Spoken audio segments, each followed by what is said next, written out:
My fiancée texted me after our fight that she was staying with her ex, so I made a choice based on that. The next morning, I saw her go crazy. Hey, Reddit. Where do I begin? LOL. This one is a true disaster. Please get some popcorn and enjoy.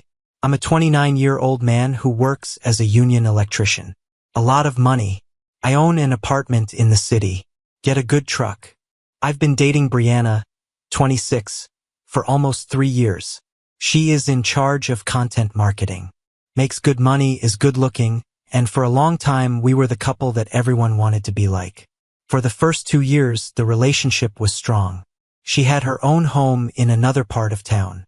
We shared everything equally. She never acted like I owed her anything. Independent, humorous, and wonderful in bed. We would always make fun of one another and watch football together. She would even help me carry furniture without whining about how she would break a nail. I believed I had discovered my best friend. So, of course, I asked. Took her to that high-end steakhouse that she liked. Got down on one knee the whole time. He spent 3 months' pay on the ring since she had been dropping signals that she wanted something that would make her friends envy.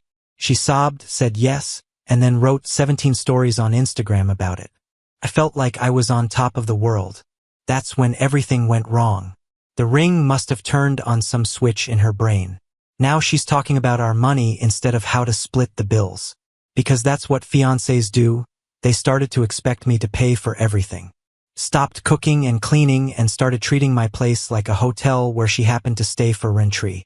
Even had the guts to say I should get a bigger place when we had kids. They started talking about how I should invest in our future by getting a new truck that is better for families.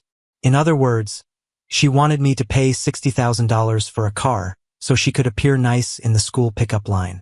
Betty, her dearest friend, was the true poison. She is single, bitter, works a dead-end admin job, and spends her free time ruining every relationship she has. Ben has been Briana's maid of honor since they got engaged, and she has made it her goal to make Briana feel like a spoiled princess. When Betty came over, I could hear people whispering in the kitchen over coffee. Then Briana would come up with a new request. Betty thinks that since you're the guy, you should pay for the whole wedding. Betty says I should get a bigger ring. Betty claims I won't have to work after we are married. I lost money and respect with each conversation. Betty would sit on my couch, drink my Pepsi, eat my food, and tell me how true men treat their wives. That was the worst part. This person had been single for 3 years and her previous partner left her for her cousin. I spoke it out loud. I told Briana that Betty was bad for us and was attempting to ruin things since she didn't like seeing her friend happy. Briana remarked, "You're being paranoid. She only wants what's best for me. You need to get away from that cruel harpy before she damages us." Betty heard and smiled this false nice smile. I just think that Briana deserves to be treated like a queen. If that scares you, you might want to think about why. I wanted to tell her exactly what I thought, but I didn't. I should have listened to my gut and stopped it then. When Briana started agreeing with me instead of defending me, I should have spotted the warning signs. 6 weeks ago was the last straw. Briana tells Betty and several other pals that she wants to go to Miami with them and some other girls. There will be bottle service every night for a week-long party. We are going to a nice resort for 2 months before our wedding. It's my last night as a single woman. She says this is my last chance to be wild before I get married. You're not going to settle down. You're going to marry me. There is a distinction. Do you understand what I mean? Stop being so theatrical. No, I genuinely don't understand what you mean. Tell me more. She got angry, said I was trying to control things, that she should have fun before life got serious. Life in the real world. It felt like our engagement was just a way to pass the time before the prison sentence started. I told her no way. You might call me old-fashioned, but there was no way my fiancé was going to party in Miami clubs while I paid for the wedding deposits and vendor contracts. That's when Betty spoke up from the couch. I told you he'd try to dominate you, Brie. This is just the start. The struggle that came next was a nuclear one. Briana is yelling about freedom and trust. Me saying that wanting to party like you're single while wearing my ring isn't about trust. It's about showing respect. Betty was sitting there stirring the pot with little things she said to make things worse. Okay. Finally, Briana shouted, "Maybe we shouldn't get married if you don't trust me. We might not want to." She stopped talking all of a sudden, as if she thought I would beg for forgiveness. She grabbed her purse and left in a hurry while I didn't. She didn't come home that night or the following. I thought she was at Betty's house waiting for me to come back and say sorry for what I did in Miami. Instead, I went to work, worked out, had takeout, and slept like a baby. She chose the wrong person to test me. Being an electrician for 3 years teaches you how to be patient and solve problems. I discovered out exactly where she had been staying on Wednesday night. I'm on the couch watching the Celtics game on Wednesday night and really loving the silence. Betty can't whisper poison in the kitchen. No comments that are passive-aggressive about how I don't do anything romantic anymore. Just myself, a drink, and some basketball. Then my phone rings. Briana sent a text. "I'm at Dean's house tonight. Get over it." Dean, her college ex. The one she says is simply a friend but acts strange anytime his name comes up. The one that texts her out of the blue when we quarrel. I had met him once. A typical finance guy who still thinks he's in a fraternity. I looked at that message for a whole minute. I read it 3 times to make sure I wasn't imagining things. My first thought was to call her a lot, demand answers, drive there, and bring her home. That's what I would have done back then. She thought I would do it. I put the phone down, opened another can, took a long drink, and really thought about what had just transpired instead.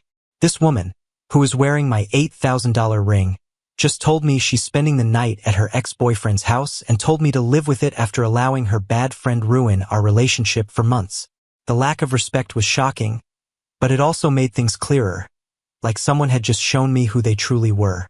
I finished my drink, turned off the game, and began to work. Listen, there's something important about my apartment. It's mine. Everything is mine. The lease, the security deposit, the furnishings, and everything else. I pay $2,400 a month for a 1-bedroom apartment in the city center. I can afford it and I like living alone. Briana moved in 8 months ago and helped pay for groceries and utilities. That's all. She was like a guest who had stayed too long. It's time to check out. I began putting her things away. Not in a hurry, not irritated. Her clothes, makeup, and that collection of plants she was always taking care of. Everything about her books. Used boxes that I got from Amazon recently. Wrap the fragile things in bubble wrap too, because I'm not a total jerk. My phone kept quiet the whole time. No more texts, no apologies, and no, just kidding. Nothing. She genuinely did mean it. Took her 3.5 hours to pack everything she owned and put it in my truck. The funny thing is that I knew exactly where Dean lived. A few months ago, Briana asked me to drop her down there for a group study session. They told me not to come up since Dean's roommate doesn't like people he doesn't know. That should have been a warning sign. Then they went back and forth 4 times between midnight and 2 a.m. Like a professional moving company, they neatly stacked everything outside Dean's door. I even left a letter for you, Jackson, since you're staying here anyway. I drove home feeling lighter than I have in months. In the morning, I went to Home Depot and bought smart locks. I put them in myself as I drank coffee and listened to podcasts. I took my time and did it well. I went to work like it was any other Thursday, and it was. My son Riley texted me about midday. He lives in Dean's building, does freelance graphic design from home, has no filter, and is the most honest person in the city. "Hey, I just witnessed a girl carrying items into an Uber outside Dean's house. She looked bad. Is everything okay?" I provided him pictures of the text messages. "Oh my God, man, that's a lot of disrespect." "Yes." So I took care of it. "Brutal. Do you want me to keep an eye on things over here? This may be fun. You can do whatever you want. Not my show anymore." By Friday, my work team had heard about what was going on. When it comes to dating advice, these guys don't play around. "You kicked her out after 1 text?" I asked Danny, our main installer. She told me to deal with her remaining at her ex's house. So I took care of it. Big Sean responded, "Darn right," and nodded in agreement. That's a move that shows you're the boss. Most males would have gone to her door and cried. Danny said that his wife had tried that kind of power move once. I turned it off right away. If you let them get away with it, They'll walk all over you for the rest of your life. But I was very interested in how this would turn out. Riley always gives good information. I slept like a baby on Thursday night. For the first time in weeks, I slept through the night without someone sighing every 5 minutes about how stressful wedding preparation is, or how much more romantic her friends' engagements are.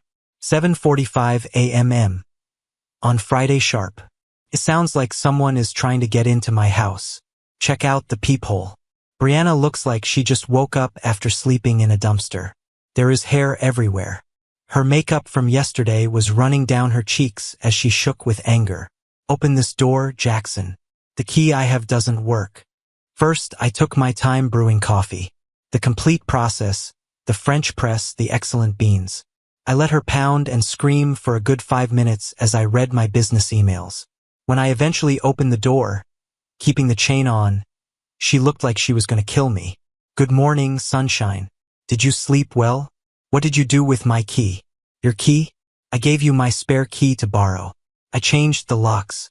Only people who live there obtain the codes. I live here. We were in the past. You left on Wednesday night. Do you remember Dean's place? Her face changed in an incredible way. From red to white to purple to a color I had never seen before. It's like seeing a mood ring have a fit. You can't do this. I live here. I receive mail here. You sometimes get packages here. A big difference. And you lived here as a guest, not as a renter. It wasn't what you believe it was. Dean's roommate was going through a tough time, but he didn't care. You made a choice. I made my choice. This is a really straightforward deal. Oh, where did all my things go? Outside Dean's door, safe and sound. You should hurry, though. Seems like it might rain. The weather app says there is a 60% possibility. That was when she completely lost it. Began screaming like a banshee, banging on the door, asking for everything from attorneys to contacting her father to wrecking my life. The woman from 4B opened her door to see what was going on. When she saw Briana having a meltdown, she shook her head and said, I told you so. That woman never liked Briana. She said she was overly spoiled for a girl her age. You crazy person. I have rights. For 8 months now I've lived here. Now you're not. Briana, have a lovely day. Shut the door and put on headphones that block out noise. I made breakfast while she kept throwing a fit in the hallway. Fresh orange juice and scrambled eggs. 20 minutes later, nothing. Looked via the peephole. She was no longer there. Around midday, Riley called and laughed his head off.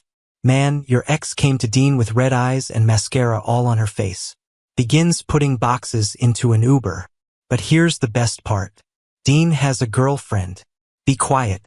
What? Yeah, dude. Jessica. For the past 6 months, she's lived there. Jessica's roommate dilemma seems to have been when she found out that another girl had stayed the night and was claiming to be Dean's buddy who needed a place to stay. This just kept getting better. Jessica arrives home after her night shift. She works as a nurse. You find your ex's things stacked up outside the door and Briana inside making breakfast like she owns the place. People 3 floors down could hear the fight. No way. Wait. The building management had to come up and fix it. Dean is trying to convey to both women. Jessica is threatening to leave and your ex is crying about being homeless. It was better than reality TV. Briana really attempted to convince Jessica that she was Dean's buddy who helped him with his feelings and that she needed to stay for her own mental health. Jessica informed Briana that if she didn't leave in 5 minutes, she would contact the police. What is she doing now? Betty picked her up in a beat-up car, but Jessica had Dean promise that if her boyfriend comes up again, he will contact the police. She doesn't mess around. She is smart. But I had a hunch that this was only the start. I get a call from building security on Friday afternoon. Mr. Jackson, there's a woman here who says she's your fiancée and wants us to let her in. She's not my fiancée anymore. Don't let her up.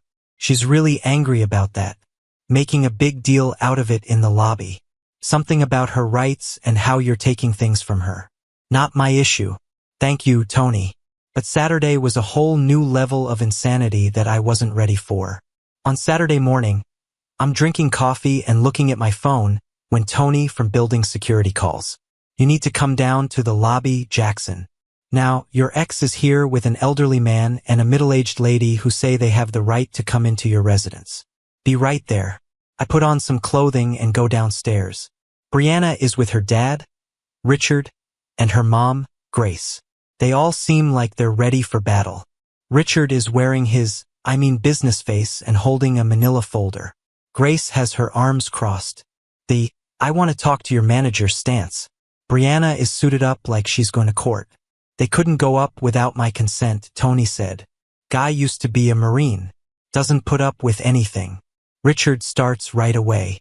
Jackson, what are you talking about when you say you want to make my daughter homeless? Hey, Richard. Thank you. I nod at her. I didn't make anyone lose their home.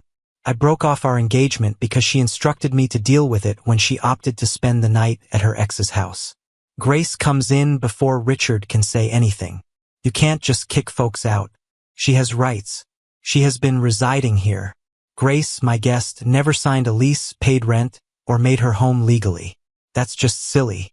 She was almost your wife. I take out my phone and show them the picture. Tonight I'm at Dean's house. Take care of it.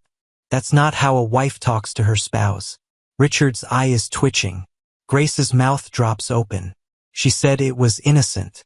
Richard says, You're overreacting. That's not explaining, Richard. That's a declaration of war. Grace tries the guilt angle. She made one mistake, one text. You're destroying her life over nothing. She destroyed her own life with that text. I just responded accordingly. Richard's folder comes out. We're prepared to file suit for illegal eviction and theft. Please do. I'd love to show a judge the text where your daughter announced she was staying elsewhere and the building security footage of me peacefully moving her belongings. Also happy to provide documentation that she was never on any lease, never received mail here, and never established legal residency. The folder goes back down. Richard realizes they're screwed. That's when Briana tries the manipulation route. Tears start flowing. Voice gets all breathy and pathetic. Baby, please. This is crazy. I made one mistake, one text. We can fix this. We just did fix it. You're free to stay wherever you want. And I'm free from someone who thinks deal with it is appropriate communication with their fiancé. I didn't mean it like that, right? Grace is getting red-faced. You're being cruel. She's devastated. Look at her. I looked at her and she looked like a snotty raccoon having a meltdown. Too late. People make mistakes. Some mistakes have consequences. Grace, this is what consequences look like. Grace turns to Tony, our security guard. You heard him. He's being abusive. You need to let us up there. Tony stone-faced. Ma'am, I heard a man exercise his legal right to remove someone from his own apartment. If you keep yelling, I'm calling the police. Richard realizes they're not getting anywhere. Come on, Briana. We'll figure something else out. As they're leaving, I hear Grace hiss. I can't believe you're not making him give her money. And Briana's response was, He's supposed to take care of me. That's what men do. The look of pure shock on Richard's face when he heard his daughter's entitlement was worth everything I'd been through. But Sunday brought the nuclear option, and that's when I stopped finding any of this funny. Sunday morning, I woke up to 17 missed calls from random numbers. Not Briana. I blocked her after the lobby confrontation. These were from mutual friends, all asking the same question. What the heck is happening? Checked social media. Oh, it was a masterpiece. Briana had posted this 3-paragraph soba story on Facebook about being suddenly abandoned by someone she trusted completely. How I'd become controlling and abusive after the engagement. How she was homeless and terrified because of my violent tendencies. Even threw in some nonsense about me monitoring her phone and isolating her from friends. Real victim here. Betty was leading the charge in the comments like some deranged PR manager.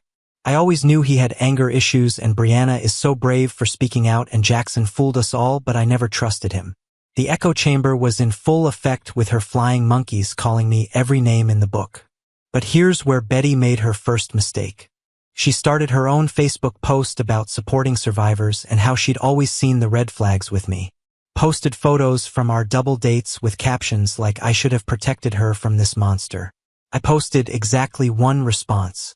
A screenshot of her text and my simple okay reply. Nothing else. Let the evidence speak for itself. The tide started turning in the comments. My friends asking for context.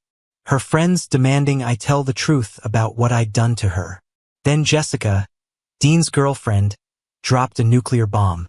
Is this why you showed up at my apartment with boxes claiming to be Dean's girlfriend while I was standing right there after spending the night uninvited? Post deleted within 10 minutes, but screenshots live forever, and about 50 people had already captured it. Betty went full attack dog on her own Facebook, posting about how I was manipulating the narrative and gaslighting everyone. The girl was unhinged. Quick pause. Fellas. YouTube just dropped this new hype feature. If you're hooked on this story, smash that hype button. It tells YouTube this video deserves to blow up, and it keeps even crazier stories coming your way. Thanks so much for your support. Alright, back to the drama. Monday brought the wellness check. 2 cops at my door looking bored out of their minds. Sir, we got a call about someone threatening self-harm at this address. Let me guess, my ex-fiancée called it in. We can't say who called, but yeah, invited them in, made coffee, showed them the text exchange, explained the timeline. So, she announced she was staying at her ex's place. You packed her stuff and took it there, and now she's saying you're having a meltdown. That about sums it up. Officers, are you feeling okay? Any thoughts of hurting yourself or others? Officers, I haven't been this happy in months. Just annoyed that she's wasting your time and taxpayer resources with false reports. They documented it as a malicious call and warned me she might escalate. One of them even said, "We see this a lot. X makes wrong choices, has to deal with the results, and then tries to use the system against others. Keep your papers close at hand." Good advice. Wednesday morning brought something that let me see that this wasn't just petty drama anymore. I got a credit monitoring alert on my phone. Tried to get credit using your social security number. Someone had tried to get a store credit card in my name. They had my social security number, my former college location, and my phone number, but they didn't match my file. Guess who? I called the credit card company right away. They verified all the information.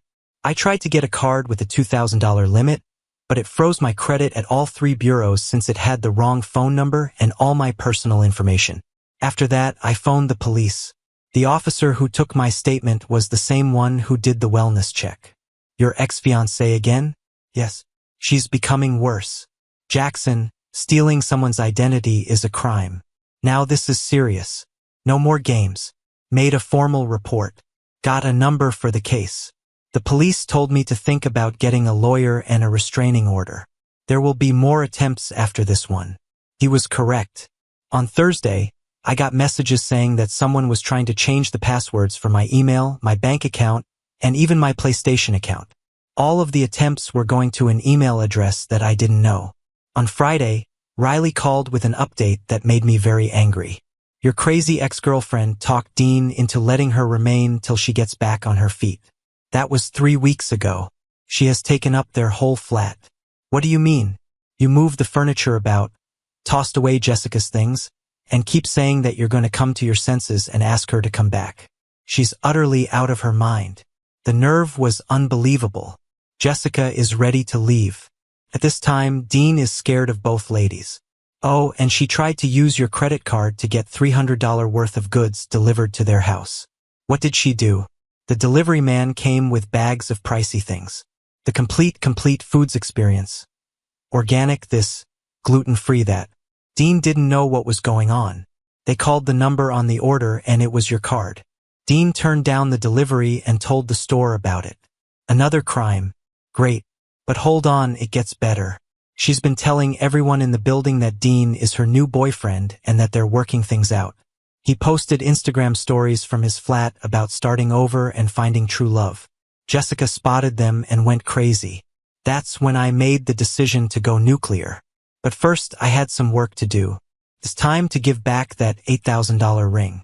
I hired Nora, a lawyer who works in harassment and cyberstalking cases, on Monday morning. I found her through a friend at work whose ex did the same thing. I had to pay $3,500 up front. But following the attempt to steal my credit card, I was done with games. The first thing she did was send letters to Briana, Richard, Grace, Betty, and all the flying monkeys who had been bothering me telling them to stop. The lettering were quite pretty. Described everything from the fake wellness exam to the attempted theft of identity. Made it plain that any more contact will lead to swift legal action.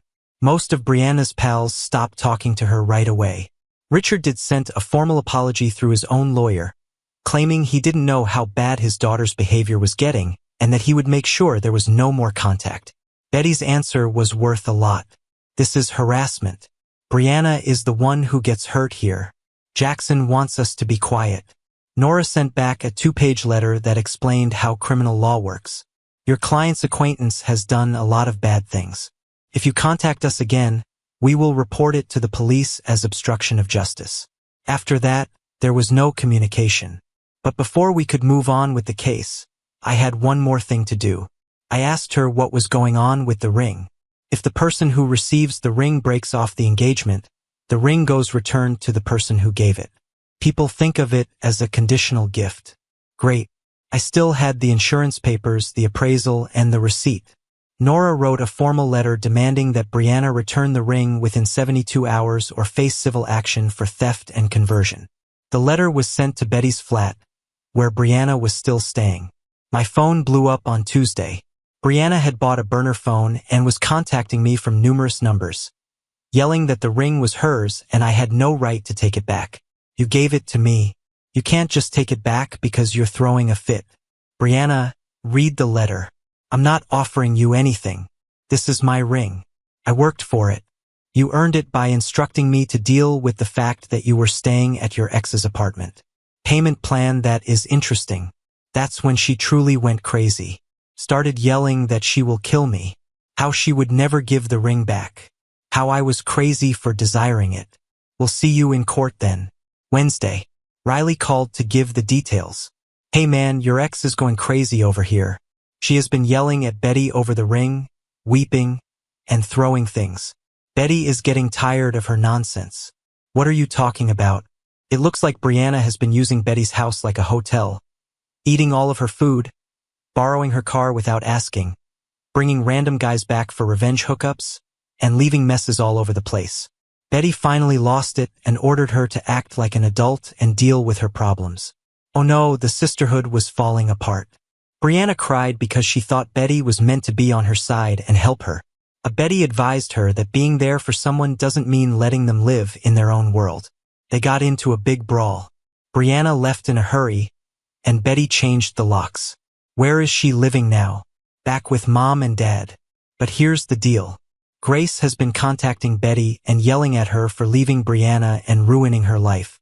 Betty wrote on Facebook that Grace needs to keep her crazy daughter in check before she goes to jail. The house of cards was falling apart. I got great news on Thursday that made my day. The DA's office is going ahead with the case. Nora added that there were many incidents of identity theft, attempted fraud, submitting false reports, and cyberstalking. They want her to be taken into custody. When? In the morning. And Jackson, she still hasn't given the ring back. That's another crime. Stealing something worth more than $5,000. This year, Christmas came early. But Friday brought something that made me know this wasn't over yet. Nora contacts me on Friday morning while I'm sipping coffee. She's in jail. Several felony accusations, including the theft of the ring. But Jackson, there's a problem. What? She says she can't find the ring. She says she can't remember where she put it. Either she's lying or she sold it. Good. My investigator is looking at jewelry stores and pawn businesses in the area. If she sold it, that's another crime. On Saturday, Riley called me and laughed a lot. Man, you won't believe this. LeMayo. 2 police cars just pulled up to Betty's apartment building. While she was there imploring Betty to take her back, your ex got arrested. You can't be serious. She's yelling at you that this is all your fault. Betty is standing in the doorway and tells the police that she doesn't know her. Half of the people in the complex are outdoors enjoying the show. The picture in my head was wonderful. They just threw her in the car. She is still yelling. This is better than anything you can get on Netflix. Oh, and Grace came just as they were leaving. Started ranting at Betty, saying that she is to blame for leaving Briana. Betty told her to leave and slammed the door. 2 hours later, she was detained and charged. There is a bail hearing on Monday, but because she has many felony charges and a history of bad behavior, she will probably be in jail until her trial. And if she is found guilty on all counts, she might go to jail for 3 to 5 years. In this state, identity theft alone has minimum sentences that must be served. The next day, news had already spread among our friends. Chris, my friend, called and laughed. A lot of people at my bachelor party heard about Briana getting detained. Tommy reported that his girlfriend viewed the mugshot on Facebook. Betty put it up with a sad tale about how the legal system doesn't help women. Betty put up her picture. Yes, but it didn't work. People are saying how strange Briana looks and asking what she really did. Betty is trying to control the story, but others are looking up the charges. Fraud, identity theft, and stalking. Now everyone can see it. The bail hearing on Monday was a disaster. Briana looked like she had been living on the streets when she came.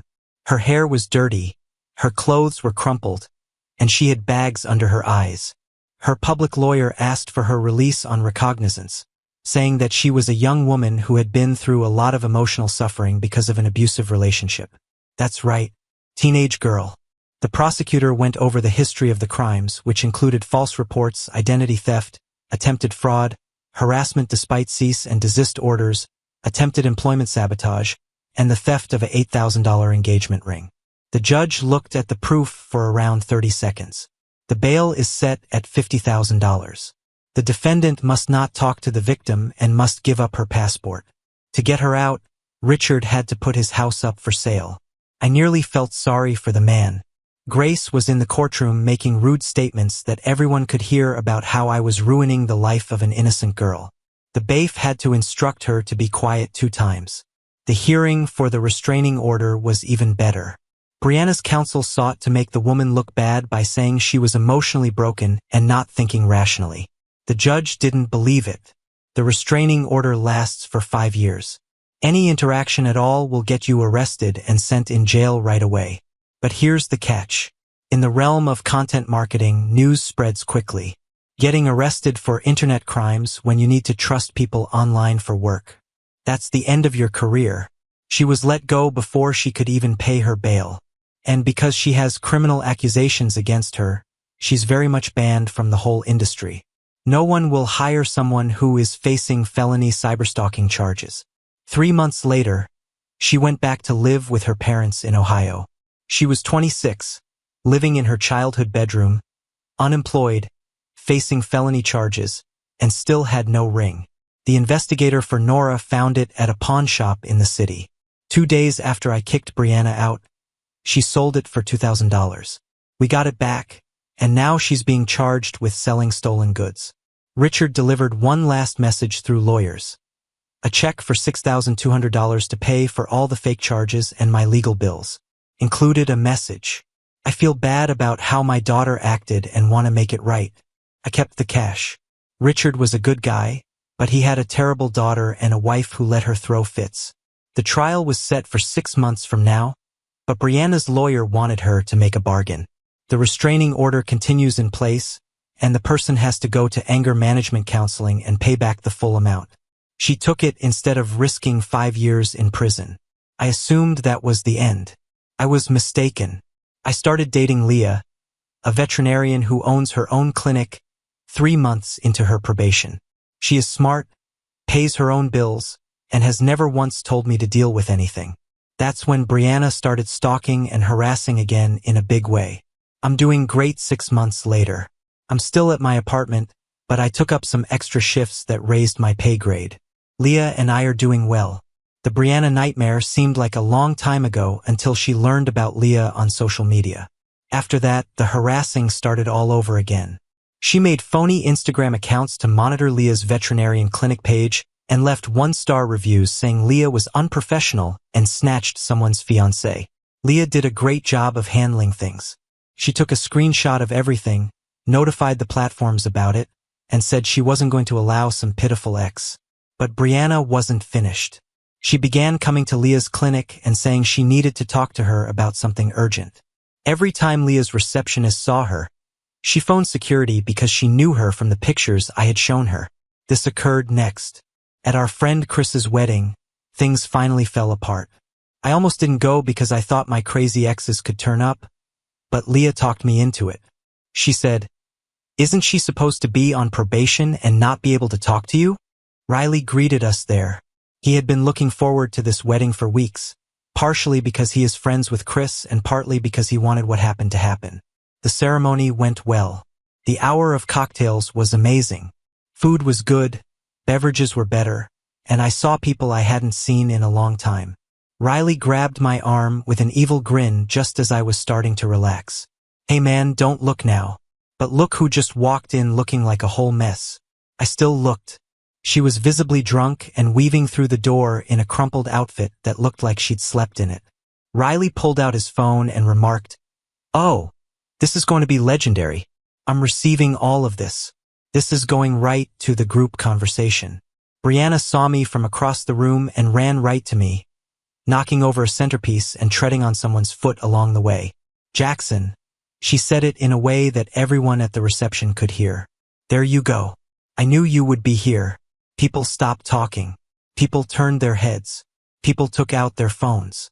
The DJ really did turn down the music. "Get out. You are breaking your probation and there is a restraining order against you. Forget your restraining order. I came here to talk to you and help you comprehend." Leah moved closer to me, ready for whatever was about to happen. Riley held up a hand, even though security was already moving our way. He wanted to watch this happen. "What do you mean?" I kept my voice calm. "That you did something wrong.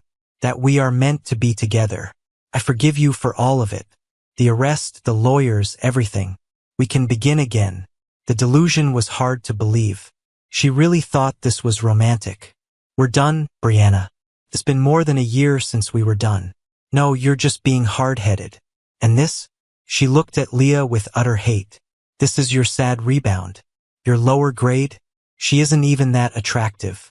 That's when Riley came up with the greatest smile I've ever seen. "This is just right. Leah, this is Briana. She is a veterinarian who runs her own business, drives her own car, and has never stolen anyone's identity. Standards that are out of this world, right?" The crowd was eating this up. Someone started streaming live on Instagram. Briana's face turned red. "Screw you. You don't know what you're talking about. She snatched my lover. She's a witch. Your guy?" Riley laughed.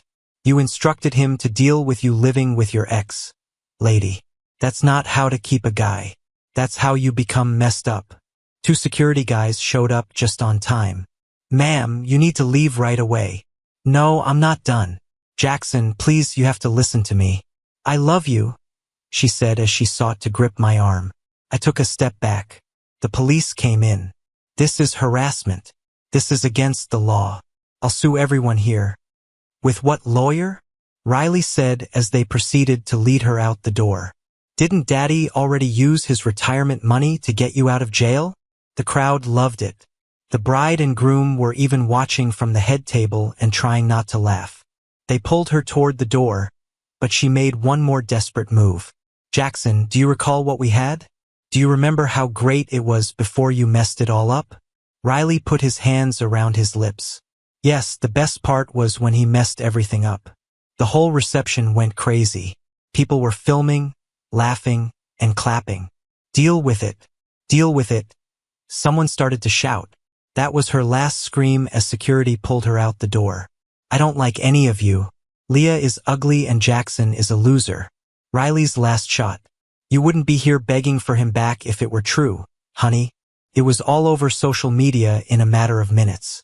The hashtag #deal with it became popular in the area with the comment, "When keeping it real goes wrong." By Monday morning, it had gone viral with more than 200,000 views. Later that night, Chris the groom found me. "Sorry about the drama, man. I didn't know she would come. It's not your fault, man. Thanks for letting security take care of it." "Are you serious? That was the most fun we could have asked for. Now everyone will remember my wedding forever." Nora called me on Tuesday morning. "Your ex broke her restraining order in front of roughly 50 people at a public function, and there is video proof. The DA wants to put her in jail instead of letting her stay on probation. She is also being charged with harassing your girlfriend. Want to file charges? Of course.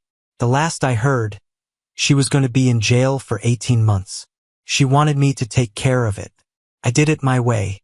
It's easy to learn. Believe someone the first time they show you who they are. Goodbye, Reddit.